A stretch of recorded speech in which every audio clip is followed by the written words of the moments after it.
கோச்சிக்கணும். இந்த ஆட்சியில் ஒரு கட்சியில் வெற்றி பெறாங்க, வெற்றி பெற்ற பிறகு உடனே ராஜினாமா பண்ணுறாங்க, உடனே வேற கட்சியில் சேர்க்குறாங்க. இது என்னன்னு சொல்றது? குதிரை பேரம் தான் சொல்ல முடியும். இப்படிப்பட்டதெல்லாம் தவிர்க்க வேண்டும் என்று பொதுப்பணித்துறை அமைச்சர் அவர்கள். அன்புமிகு பேரவைத் தலைவர்களே, குதிரை பேரம் அப்படிங்கிற வார்த்தையை அவையிலிருந்து நீக்கணுங்கிறத கேட்டுக்கிறோம். 2017 புரட்சித் தலைவி அம்மாவுடைய ஆட்சிக்கு எங்களுக்கும் உடன்பாடு உண்டு.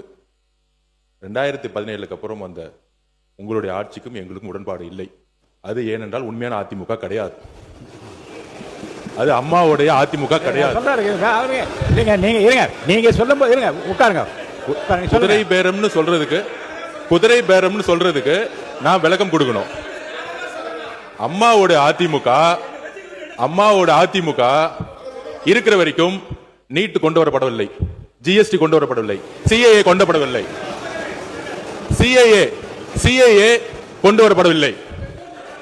உங்களுடைய ஆட்சியில் தமிழகத்தினுடைய நலனுக்கு எதிராக டெல்லியுடன் சரண்டர் ஆனீங்க நீங்க. அதனால்தான் எங்களோட முதலமைச்சர் நீத்து போன அதிமுக சொன்னார். அதனால உங்கள் மீது நம்பிக்கை இருந்தால் சட்டமன்ற உறுப்பினர்கள் ரிசைன் பண்ணி தமிழக வெற்றி கழகத்தில் சேர வேண்டிய அவசியம் இல்லை.